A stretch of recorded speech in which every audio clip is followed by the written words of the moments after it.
सुप्रभात। Class 10th lesson number 12 Hindi Kshitij का आज हम लोग लखनवी अंदाज शीर्षक पढ़ेंगे, जिसको यशपाल जी ने लिखा है। सबसे पहले हम यशपाल जी के जीवन परिचय, साहित्यिक परिचय और रचनाओं पर प्रकाश डालेंगे। प्रसिद्ध उपन्यासकार एवं कथाकार यशपाल का जन्म सन 1903 में पंजाब के फिरोजपुर छावनी में हुआ था। उनकी प्रारंभिक शिक्षा कांगड़ा में हुई। उन्होंने अपनी स्नातक की पढ़ाई लाहौर के नेशनल कॉलेज से की।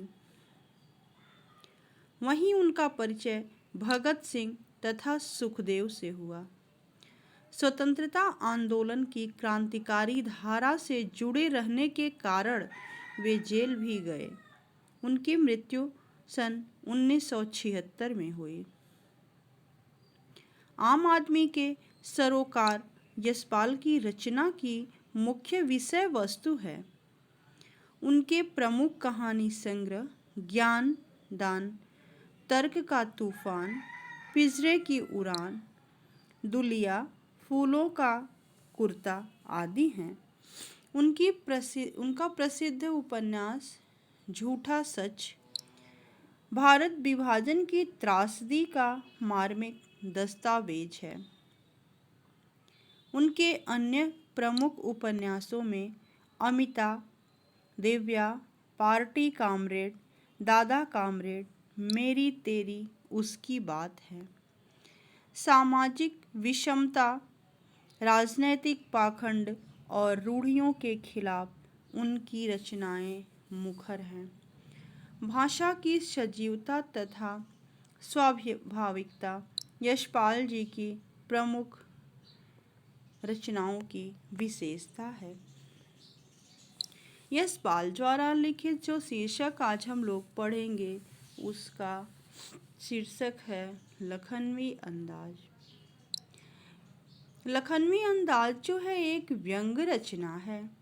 यशपाल जी की इस व्यंग्य रचना में उस पतनशील सामंती वर्ग जैसे नवाब, छोटे राजा और जमींदार वर्ग, जैसा कि आप सभी जानते हैं कि जो जमींदार होते हैं, बड़े बड़े लोग होते हैं, वो छोटे लोगों का शोषण करते हैं।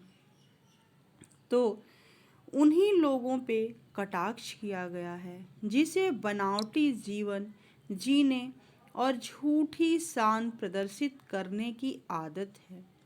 जैसे नवाब लोग क्या होते हैं, जैसे इस पाठ में अभी बताया जाएगा कि केवल खीरा को सूंघ लेने मात्र से ही नवाब साहब की भूख खत्म हो जा रही है। तो क्या ये बनावटी नहीं तो और क्या हो सकता है? जिसे बनावटी जीवन जीने और झूठी शान प्रदर्शित करने की आदत है, यह सामंती मानसिकता के लोग वास्तविक स्थिति परिस्थिति से बेखबर बनावट और नफासत का जीवन आज भी बिता रहे हैं।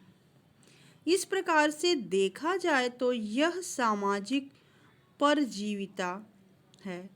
अत्यंत स्वाभाविक और मनोरंजक भाषा में प्रस्तुत यह रचना हमें बनावटीपन छोड़कर वास्तविक बनने की प्रेरणा भी देती है कि व्यक्ति को बनावटीपन नहीं, वास्तविक जीवन जीना चाहिए। कहानी का आरंभ यहाँ से होता है कि एक नवाब साहब रहते हैं और सेकेंड क्लास का टिकट ले करके लखनऊ जाते होते हैं और उसी ट्रेन में लेखक यशपाल जी भी बैठते हैं। और क्या होता है कि आपस में बातचीत का कोई जिक्र नहीं दिखता है लेखक को। लेखक अपनी बात पैसेंजर ट्रेन की यात्रा से ही शुरू करता है। उसने आराम से चलने और साथ साथ कहानी पर सोचने के लिए ही सेकेंड क्लास का टिकट लिया है। इसलिए सेकेंड क्लास का टिकट लिया है क्योंकि उसे एक कहानी की रचना करनी है। जब वे डिब्बे में चढ़े तो उनके अनुमान के उलट डिब्बे की शांति को भंग करते नवाबी पोशाक के एक सज्जन बैठे हुए थे। उनके सामने 2 खीरे तौलियों पर रखे थे और फिर जब लेखक देखते हैं कि उसने तरह तरह के कयास यानी कि लेखक तरह तरह के अनुमान लगाए और बहरहाल नवाब साहब ने उनमें कोई मेल जोल नहीं दिखाया, कोई उत्सुकता नहीं दिखाई कि सामने वाले व्यक्ति से कोई बातचीत की जाए, और लेखक को तब बड़ी झेप महसूस हुई। आगे इस कहानी को कल हम स्टार्ट करेंगे। धन्यवाद।